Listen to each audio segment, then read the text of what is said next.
कारगिल युद्ध 1999, वीरता, रणनीति और बलिदान की कहानी।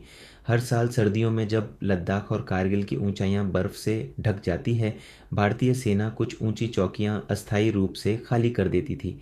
कारगिल द्रास बटालिक इलाके की चोटियां 16,000 से 18,000 फीट ऊंची हैं। सर्दियों में तापमान -30 डिग्री सेल्सियस तक गिर जाता है और 10 से 15 फीट तक बर्फ जम जाती है। ऐसे हालात में सांस लेना मुश्किल, हथियार जाम और रसद पहुंचाना लगभग असंभव हो जाता है। इसलिए दोनों देश हर साल सर्दियों में कुछ पोस्ट खाली करते थे और वसंत में वापस कब्जा कर लेते थे। यह एक सामान्य प्रक्रिया थी, लेकिन पाकिस्तान ने इसी प्रक्रिया को भारत की कमजोरी समझ लिया। पाकिस्तान की गुप्त तैयारी। पाकिस्तानी सेना की नॉर्दर्न लाइट इन्फेंट्री ने आतंकवादियों के साथ मिलकर चुपचाप एलओसी पार की और कारगिल द्रास बटालिक की ऊंचाइयों पर कब्जा कर लिया। उन्होंने महीनों पहले नक्शे तैयार किए, भारतीय पोस्टों की स्थिति याद की और पुराने 1971 से पहले के पाकिस्तानी बंकरों को फिर से तैयार किया। इन बंकरों में 3 से 4 महीने का राशन, गोला बारूद, कंबल और ऑक्सीजन सिलेंडर रखे गए, यानी वे लंबी लड़ाई के लिए आए थे। भारत को कैसे पता चला? मई 1999, स्थानीय चरवाहों ने पहाड़ियों पर अजनबी लोगों को देखा। उनकी भाषा, हथियार और वेशभूषा अलग थी। उन्होंने सेना को सूचना दी। जब भारतीय पेट्रोलिंग पार्टी वहां पहुंची तो उन पर गोलीबारी हुई। तभी स्पष्ट हुआ कि यह केवल आतंकवादी नहीं बल्कि पाकिस्तानी सेना थी। भारत ने तुरंत अतिरिक्त सैनिक भेजे और दुश्मन की पोजीशन पहचाननी शुरू की। भारतीय सेना की चुनौती। दुश्मन ऊंचाई पर था, भारतीय सैनिक नीचे से चढ़ रहे थे। हर कदम मौत के करीब था। इसलिए कारगिल को कहा गया, war fought up hill against a prepared enemy. सामने मशीन गन, स्नाइपर और मोर्टार थे, फिर भी आदेश था, चढ़ना है चाहे जान चली जाए। ऑपरेशन विजय भारत ने निर्णय लिया कि एलओसी पार नहीं की जाएगी, लेकिन हर छोटी वापस ली जाएगी। सेक्टर कमांडर सतर्क हुए। दिल्ली तक रिपोर्ट पहुंची। यूएवी और दूरबीन निगरानी शुरू हुई। हर दुश्मन पोस्ट का नक्शा बनाया गया और ऑपरेशन विजय शुरू हुआ। बोफोर्स तोप की भूमिका। बोफोर्स FH-77B 155 मिलीमीटर हॉवित्जर ने युद्ध की दिशा बदल दी। इसकी हाई एंगल फायरिंग से गोले ऊपर से गिरते थे और बंकरों के अंदर तक पहुंचते थे। भारतीय तोपखाने ने रणनीति बदली। दिन में लक्ष्य पहचान, रात में तबाही। ऑपरेशन सफ़ेद सागर वायुसेना की भूमिका। 26 मई 1999 को भारतीय वायुसेना ने ऑपरेशन सेफ्ड सागर शुरू किया। माईजीइमिस, माईजी-सिफिन और मिराज 2000 विमानों ने ऊंचाई पर बैठे दुश्मनों पर सटीक हमले किए। मिराज 2000 के लेज़र गाइडेड बॉम्ब्स ने दुश्मन के ठिकानों को तबाह कर दिया।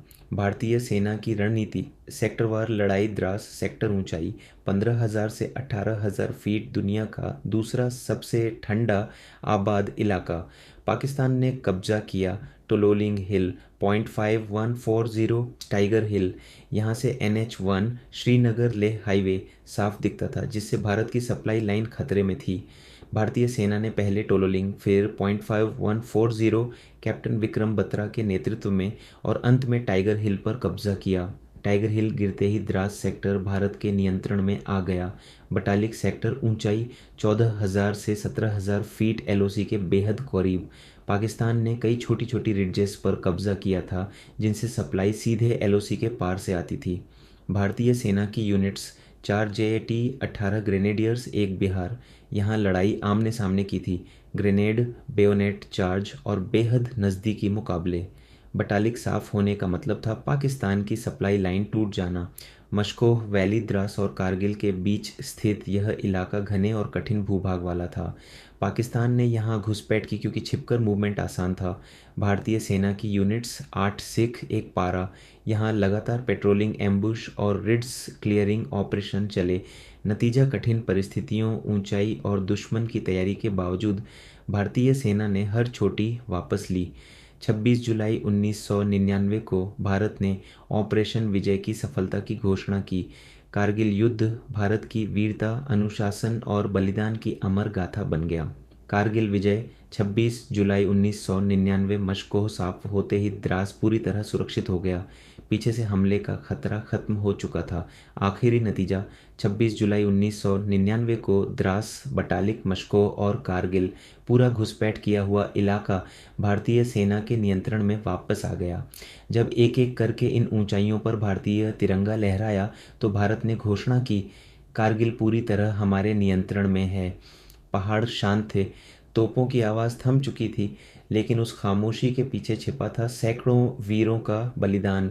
नाम जो कभी नहीं मिटेंगे: captain Vikram Batra, lieutenant Manoj Kumar Pandey, captain Anuj Nayyar, major Rajesh Adhikari. 527 भारतीय सैनिक शहीद हुए, 1300 से ज़्यादा घायल हुए, कई जवान हमेशा के लिए अपाहिज हो गए। कारगिल भारत ने जीता, लेकिन इसकी कीमत 527 वीर सपूतों ने अपनी जान देकर चुकाई। दिल से सलाम उन सभी को, क्योंकि यह कहानी हर हिंदुस्तानी तक पहुंचना ज़रूरी है।